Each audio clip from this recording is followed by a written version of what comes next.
guys? Fat Archon here, doing yet another video on, you guessed it, Drukhari. How the hell did you guess? You are so clever, bro. I'm clever.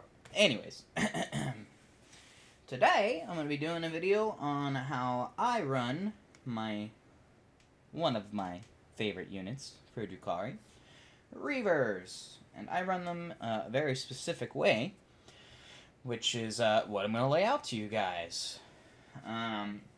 Obviously, there's multiple ways of running Reavers. There's three main ways that I can think of or know of. There's blob Reavers, where you run them in blobs of 12.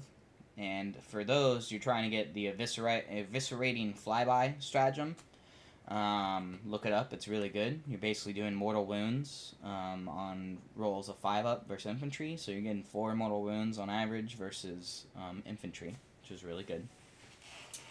The other way that I know of is blasters. So you either go MSU with 1 blaster each, or again you do giant blobs with, what would that be? That would be 4 blasters each, blob of 12. And that's actually really clever too, because they're going to have to kill 9 models before they can even get to your blasters. 9 toughness 5, well 4 or 5, 2 wound, 4-up save models before they can even get to your blasters. So that too is a really clever way of doing it. Me, personally, and the third way of running them off the top of my head is MSU. Cheap as hail MSU. And that's what I'm going to advise for you. And I should clarify that that is red grief MSU, so that you always get the turn 1 charge. If you're going Reaver heavy, you're almost always going to do red grief, because that strat or that obsession is money.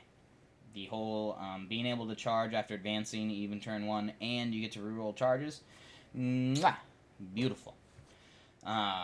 So that's the one I'm going to be going over today. So just as an idea of what the way I run them, how it can work, and also sort of as an update to my last, or an update to my tournament list, let me go over my last 4 games and what happened first turn. Before we do that, cheers. Give me 1 second. I'm pretty fucking parched. Yes.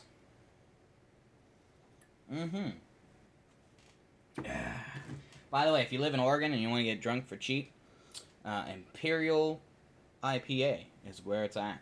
8.5%. Daddy like it.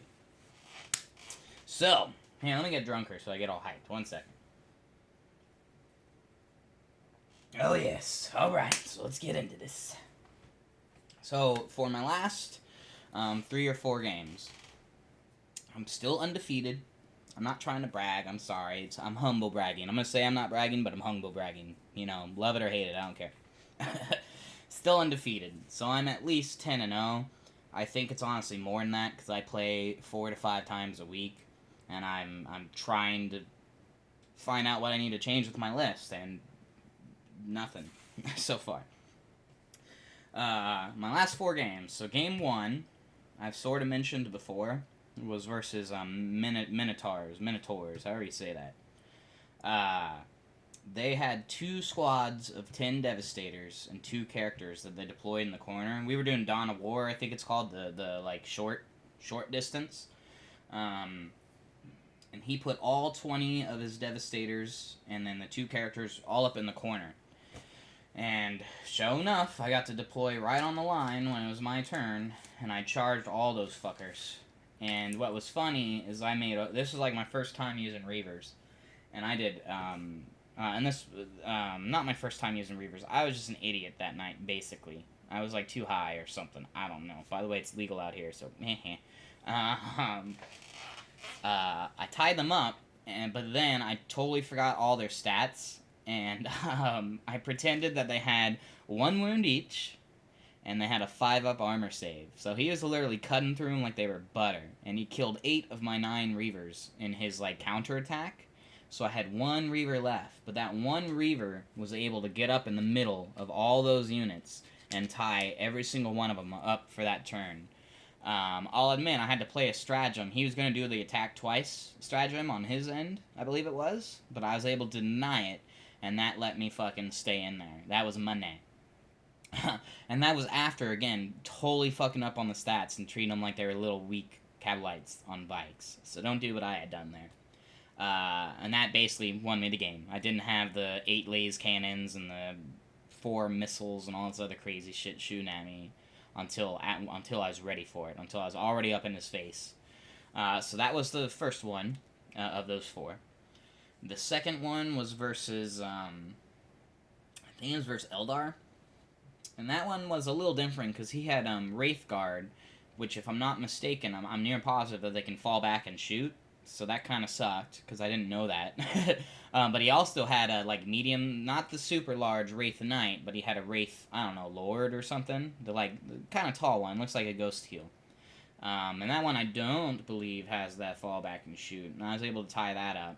But also, too, he also brought, this was a fun game, and so it wasn't really bringing a tournament list to, it wasn't a tournament list, I just did a funny witch build. So let me take that back. Anyways, I brought Reavers, and I was able to tie up, he had a squad of 10 tactical marines on one side, and he also had a squad with another 10 tac marines and some characters, and I was able to tie them up as well. That one 10-man attack squad was tied up the entire game as soon as I got up in there. And then I ended up bringing the rest of the Reavers over because I realized that the Wraith guys weren't the best option. And again, I tied up all his entire right flank was tied up the entire game.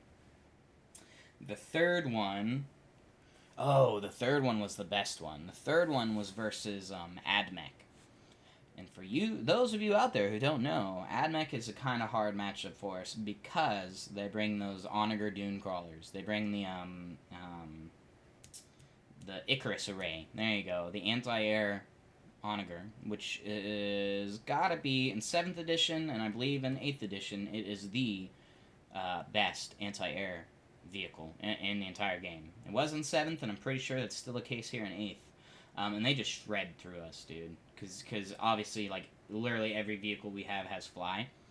But anyways, I was able to tie up, he brought 2 of them, and I was able to tie both of them up for 3 turns. Fucking phenomenal. And that did win me the game. 100% that won me the game. Because otherwise, those Onagers will fuck you up. So if you ever play versus Admech, number one target always is those Onagers.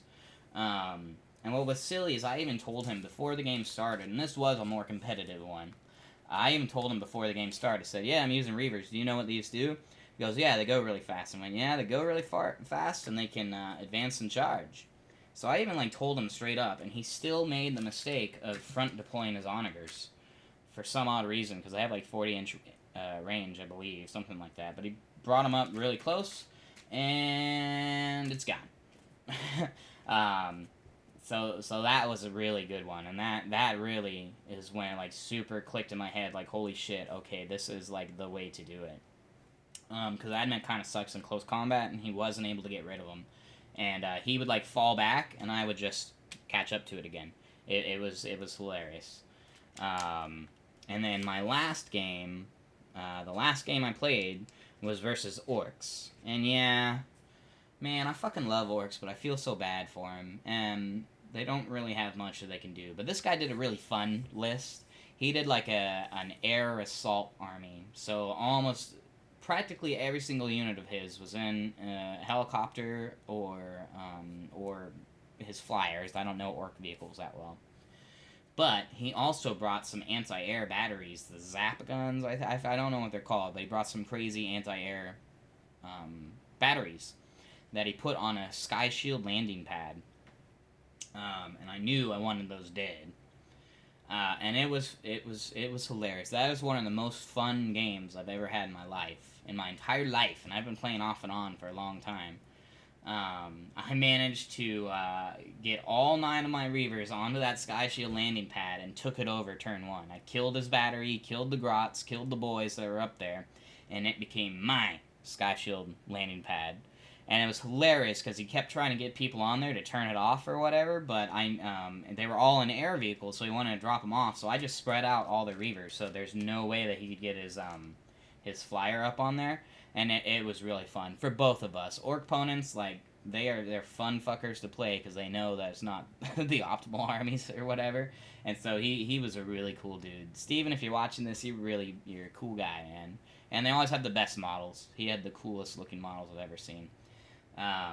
His zap gun sounded cool too. Apparently, he can make my my flyers explode on command. Is what he was saying. So it was really fun. A small tip versus orcs is that -1 to hit will save your ass. He had like a Daka jet and all this stuff, and he was trying to clear off that Sky Shield landing pad. And every time he targeted a unit, just okay, -1 to hit. And then usually Daka jet's a different story, but usually he's hitting on 6s at that point, and so he's barely doing stuff. So there's my anecdotes. Sorry for the long-winded intro.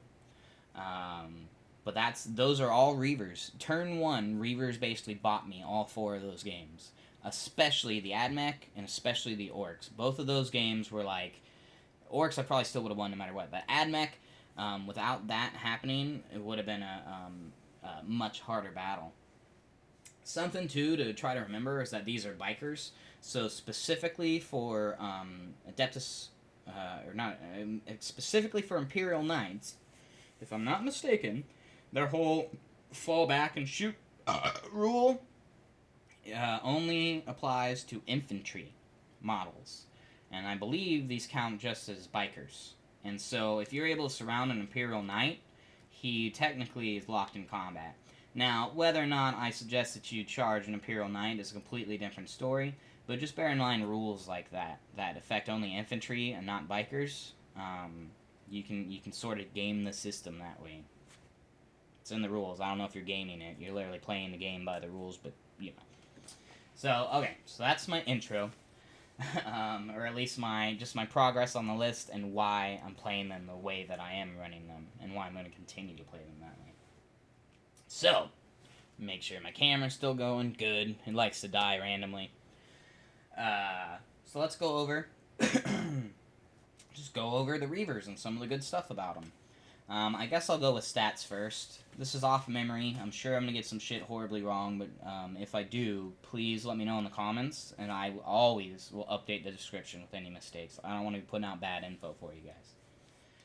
Their base stats are 18-inch move. Holy shit.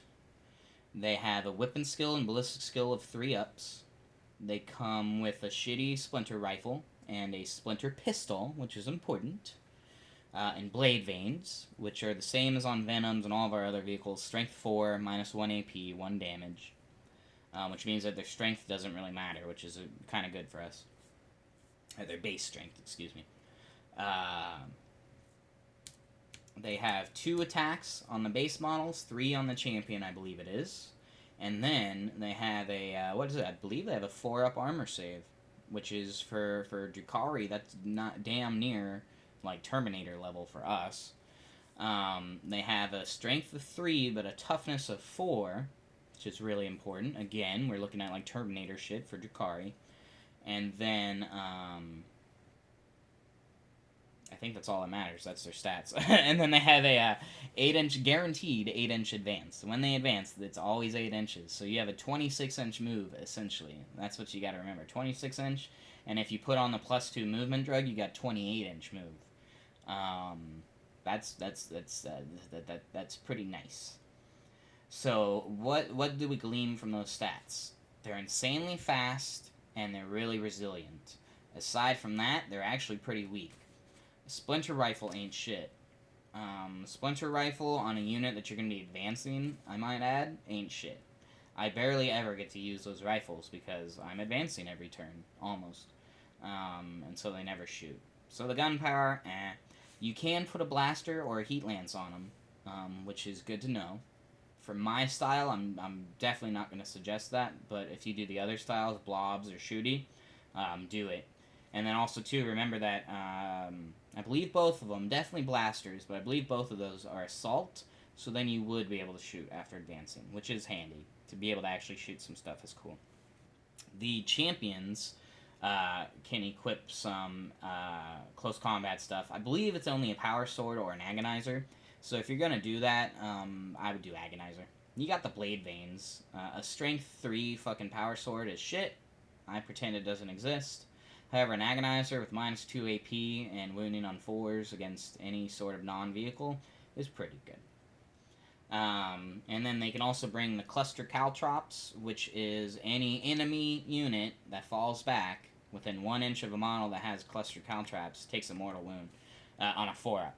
Some people think that if you fall back, they will take a mortal wound on a 4-up, but I don't read it that way. I'm not sure that's how it is. I'm pretty sure it's only if the enemy falls back, not if you do. Just something to point out. And then the other one is Grav Talons, I believe it's called. Grav Talons. Where if you charge any model or any units within 1 inch of a model with the Grav Talons, takes a mortal wound on a 4-up. Those are something that I might put on MSU squads, and to be honest, that's actually what I have on them now. But if I'm being completely upfront with you, I always forget that I have it. So, take that as you will. And for the 3 points, you could be putting Phantasm grenade launchers on other units, which might be better. But, especially if you're doing a blob, fuck yeah, put that stuff on there. So, let's go over the tips. So that's the stats. Let's go over, what makes them pop and the tips I have for them. The first, here, before I do that, so what I've been doing with my models is I've been, color coding them. So here's my green ones. Here's my red ones. And then I got the OG, the orange ones. Especially if you're doing the MSU, do that. Definitely do that. I finally did this tonight, and before I did this, I can't tell you the number of times I would, mix them up like this, because I'd combine them all, and I would totally forget which unit was which. And then, anytime you make a fuck-up, guys, don't try to get the advantage. If you fucked up, you fucked up. So I would fuck up, and even though, I'm near positive this one was the toughness 5, I can't prove which way it was. So I would either give the opponent the advantage, or you roll a dice. Roll a dice, and on a 4-up, okay, that's the one with toughness, because that's what I wanted. Don't be cheap if you make a fuck-up. To prevent said fuck-ups, color code them, like I suggest. Anyways, back to where I was. What makes these guys... One of the things that makes these guys pop, aside from their insane movement and the charging after advancing with Red Grief, is their point cost. A model, or a unit of 3 is I think it's 57 points. It either is, or it's around 57 points. That is a fucking steal for what these guys do. There's no reason not to bring, 3 squads of them. For 160 points, we'll say, for being able to do what they do, is a steal. So that's one of the things that makes them really good. And that, and I've said it plenty of times, it's one of the things that makes our entire army so good, is point efficiency. We are so freaking efficient. Feels good. It's funny, because I play armies all the time, and they'll have, we play 2K around here usually, and they'll have, like this is, their entire army, and then I bust mine out, and it's literally, I have, 20 drops or whatever. It gets nuts. But yeah, point efficiency is really good. When you start putting gear on them, that kind of changes it up, because you gotta think, a blaster is I believe it's the same price as one Reaver, or just, slightly under. You can get another model for the same price as that blaster, and so you need to think in their head, is that extra shot, strength 8, on an assault-oriented unit, is that worth it? It's your call. Aside from cost, so how I run them, and this is going in the actual tips, and not just what's good on them. For me, they have one purpose and one purpose only. One purpose for me. And that is to tie stuff up turn 1. That's all I expect from them. That's all I want. If they're able to do that, I don't give a fuck what happens to them. So what I usually tell people is, the sooner you can accept that models are going to die, you're not going to be killing stuff, you're going to be taking wounds, all this stuff, the sooner you can accept that shit's going to die, the better. Because, again, all I want is them to tie up that Predator tank, or that Wyvern, or that Land Raider. Okay, don't do a Land Raider, but... No, actually, do a Land Raider. They hit on 6s, and you do the -1 to hit, and yeah. Sooner you can accept that you're going to take casualties and they're not going to be murdering shit left and right, the better. Because, again, if you being able to negate a crazy unit's firepower for a turn can and has won me the game. Can win you the game, and it has won me the game. So that's something I'm going to remind y'all of. One purpose. And that plays under the running them cheap and all that stuff. It doesn't fucking matter what their loadout is, so long as they tie up, you know, Mr. Tank. We're going to pretend he's not a fly. My second bullet point kind of goes against what I said just a second ago. There's actually two uses for them. In cases where you're fighting an assault army, or you're fighting a fly army, so if you're doing a mirror match versus Drukhari, you might want to think about this. In cases where getting into assault or tying people up isn't going to work or isn't advisable, use them as objective grabbers, guys. You got a 26-inch movement unit right here that is very good at taking objectives. Because of said movement and their resilience. So shooting them off that objective isn't the easiest thing ever. Can be, depending on what they got, but not usually. So what I do, or what I would do in that scenario, is I would, like, mentally, without letting my opponent know, I'd try to figure out where 26 inches from each objective I want is, and I would get those guys as close to that or into that if I could, behind cover somewhere. So if there's a big building in the middle of the board, I would take every single one of my guys and just blob it behind line of sight cover if I could. And then on the last turn, or whenever, if you're scoring them every single turn, obviously you would do it ASAP. But if you score at the end of the game, like a lot of missions do, on the last turn, that's when you, bam, spread everybody out to all the objectives. If you need to outnumber a unit, just send all 3 units to that one objective, so you have 9 of them or whatever. That is hella handy. That also plays into, like, I don't do Flayed Skull very often. I prefer Obsidian Rose or Poison Tongue or whatnot, so people like to give me shit and tell me my army's too slow, which is... Let's not get into that. But it's funny, dude. I got 26-inch movement right here. This is, like, way faster than a Venom or anything like that. So just bear that in mind. You sort of got 2 uses for him. I wouldn't waste it if you would be able to tie somebody up, but that's something that's valid. And also, too, you're going to get opponents, especially once they start learning how Reavers work. You're going to get really smart dudes who, like, back deploy. So let's pretend the Tantalus is I don't know, some land raider or something. They're going to deploy it on their back board edge, which means that then it would be out of our range, or it would just be hard to get to. I would never do... I mean, sometimes you gotta do what you gotta do, but I would never do a charge of more than 9 inches. A 9-inch charge with rerolls is about a 50-50 chance. So it's literally a roll of the dice if you're doing a 9-inch charge. 7-inch becomes about, I think it's 70-30 or 65-35 or something, and then anything beyond that is pretty damn guaranteed. So 7-inch is optimal. 7-inch or below is optimal. 9 inches doable. Anything beyond 9 inches, I would think about it, unless you're desperate, you know, or it's the last turn or something.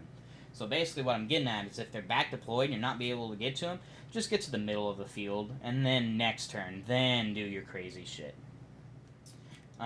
This sort of goes into my third bullet point, which is fly. Don't forget that they have fly. That comes into play in 2 major ways. 3, actually. The first way is that bubble wrap doesn't fucking matter. Unless they're clever, so let's pretend these are the bubble wrap.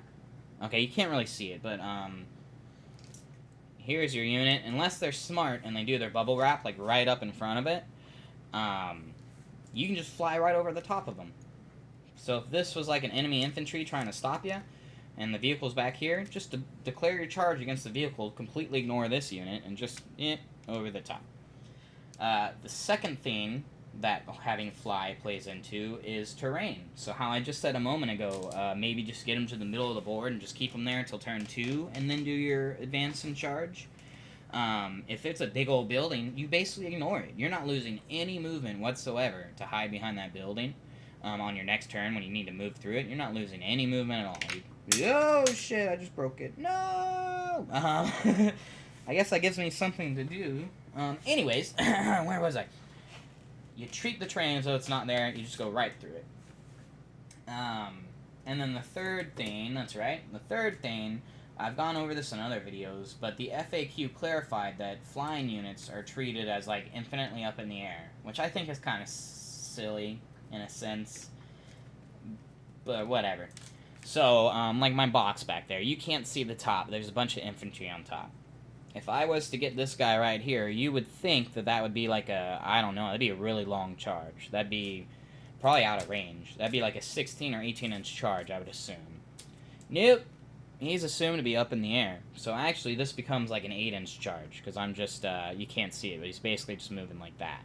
So that's something that's important, and I think people still need to wrap their heads around it. I know I do. It makes for some shenanigans, but hey, that's life. My fourth bullet point, I kind of already gone over. If you're running them the way I am, which is MSU, tie stuff up, run them cheap as hell. The only upgrade I would consider is the cluster caltrops or the grav talons, and maybe, if you're not doing the cluster stuff, maybe, and I wouldn't, but maybe, an agonizer on the champion. That way you can actually do some wounds versus demons and stuff. Whether you want to be charging demons, don't ask me. That's for you. But yeah, keep them cheap. Because for real, I've been so surprised. I expect them to die after turn 1. And if I don't go first, I expect them to die before I even get a turn. I have yet for them to all die turn 1. There's that one versus the Devastators where I fucked up and they killed 8 of my 9. So I did wipe 2 squads. But all the other, they've lasted 2 to 5 turns, which is insane. But anyways, I expect them to die turn 1, and you should as well. That way you're not getting butthurt if they die, and you also are doing better than planned if they survive, which is good. Feels good, though. Another thing to remember, guys, they come with pistols. Don't do what I do literally every game and forget that they have pistols. Sure, you're only getting like 3 shots after you're in assaults and all that, but that is a potential 3 dead models. Or that's a potential, and trust me, I understand it's rare AF, but that's a potential 3 wounds on a vehicle, as like insanely rare as that's going to be. Probably 1 wound isn't unreasonable to like wish for.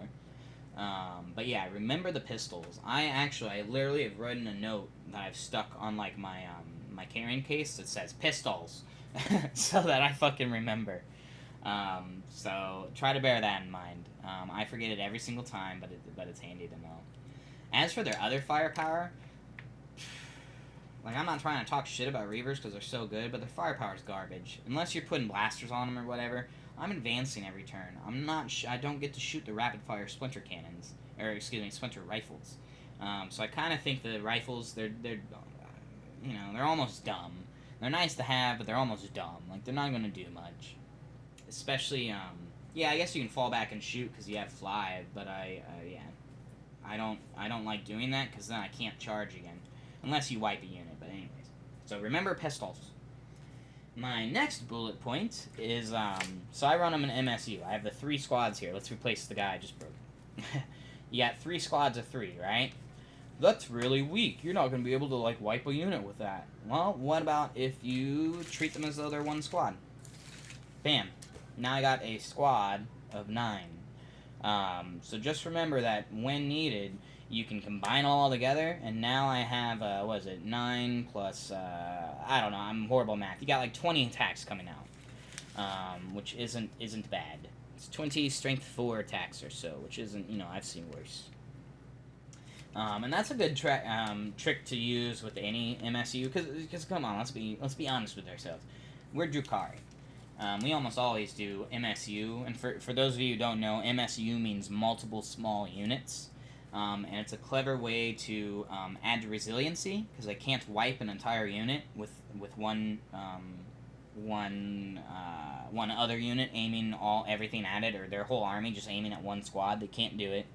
Leadership won't fuck you because you, by the time you lose enough models for leadership to matter, especially for 3 models like this, the squad's wiped anyways. It doesn't matter. And then also, too, it gives you the speed or the ability to, like, control the board. MSU is like, the way to go. It's always been a tactic in 40k, and it probably always will be. So just keep that in mind. I'm sure that's basic shit for most of you, but I do know for a fact that some newer people watch this stuff. So, combat drugs. Let me get another drink so I get even more hyped. Cheers. All right, I'm hyped. Combat drugs don't fucking matter. I know some of you are probably pulling out your hair and screaming to the heavens right now, but I don't give a fuck about the combat drugs, and neither should you. The only combat drug that matters for Reavers, the way that I play them, is the toughness drug. And that should be, whichever one you put the toughness drug on is like your most important one or whatever.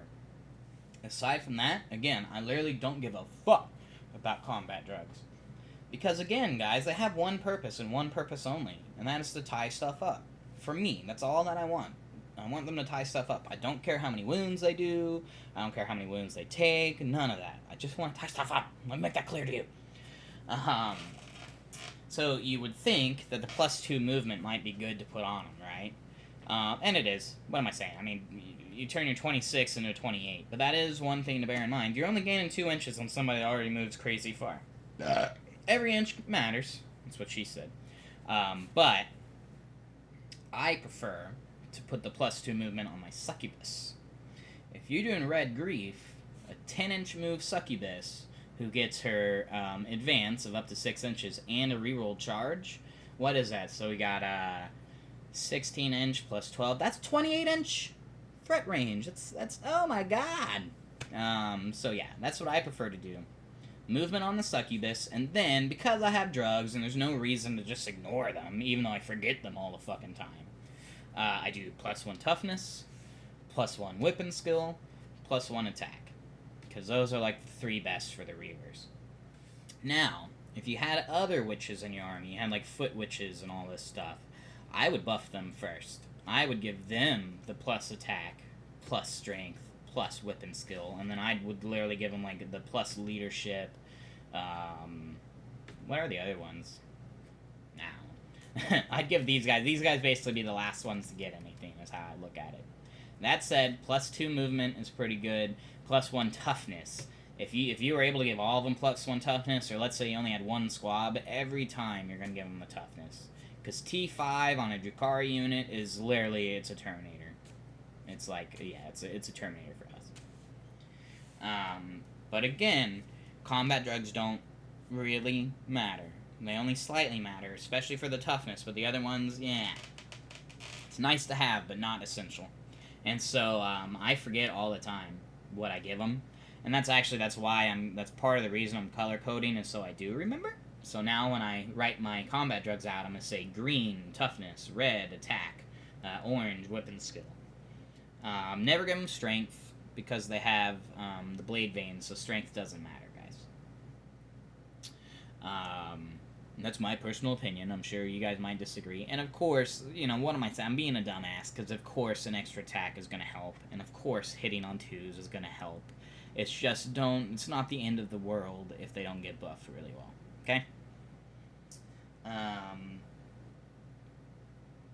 Another tip, another bulletin point that I have is what I literally just mentioned, the colors.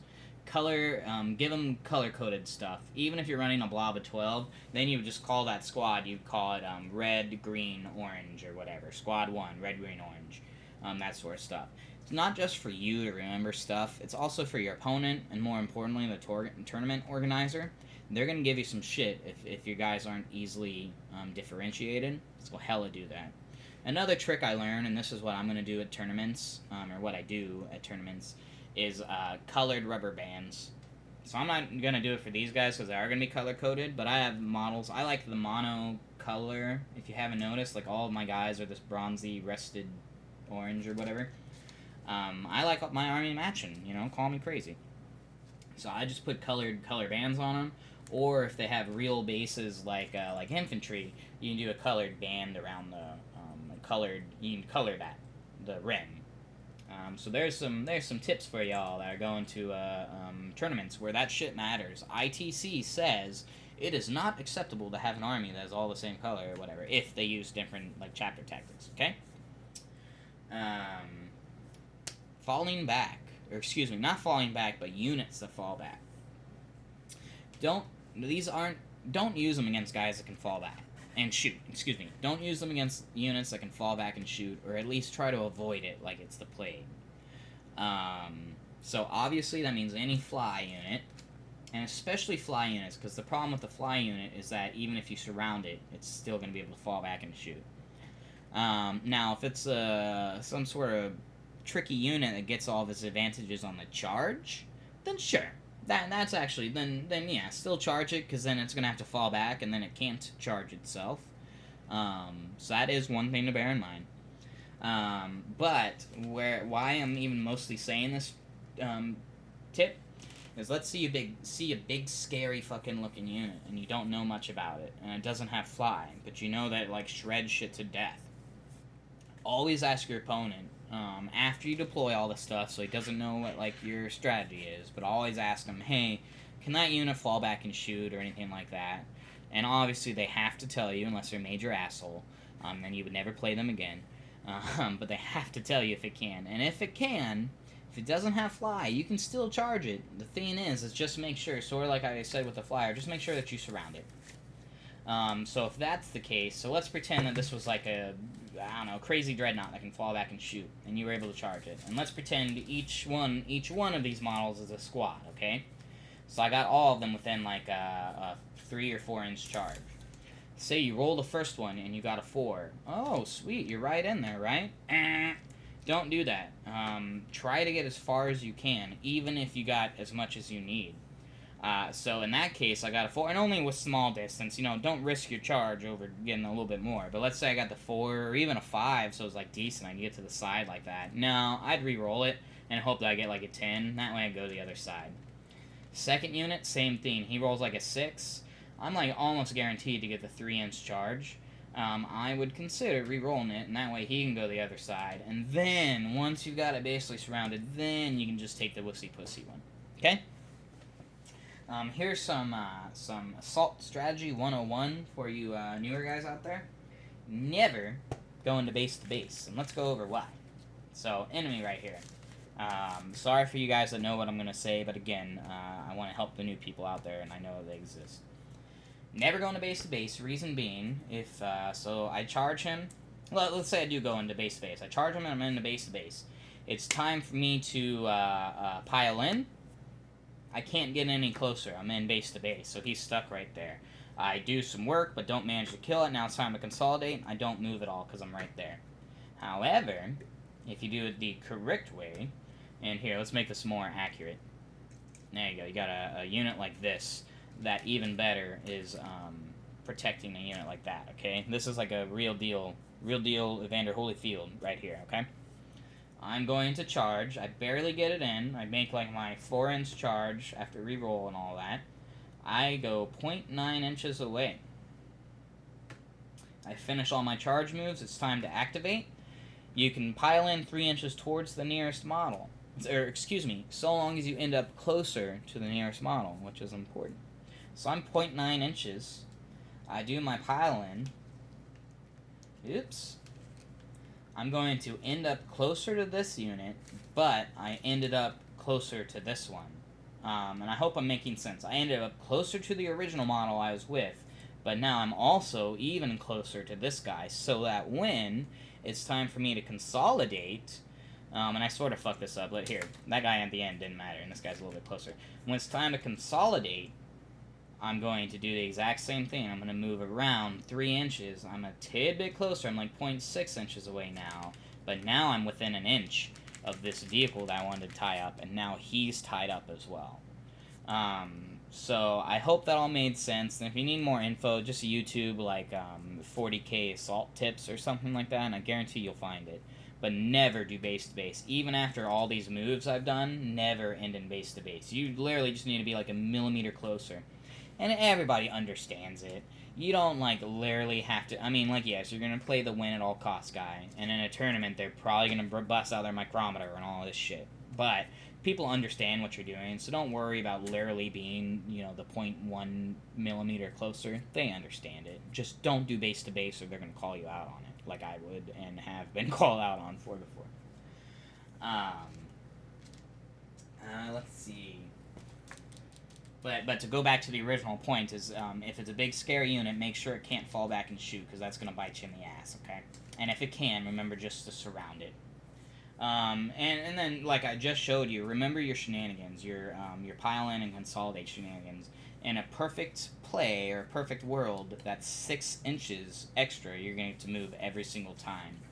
And what's clever as ever, if you have 3 models in this unit, and you, like, conga line it, so this guy's gonna go a little bit closer, this guy's all the way fucking out here, so when he does his 3-inch pile move, this works perfectly fine. And then when he does, this guy's gonna conga line around, same thing. Basically, with multiple units, you can get it so it's kind of silly. And if I was able to swing this guy all the way out here for all this stuff, so he piled in, went like this, he piled in, went like this guy's piling in around this way. You know, if you're clever, you can make this the nearest model, and bam, now I piled into, or consolidated into him. I know this isn't the best example, but I'm just trying to show you.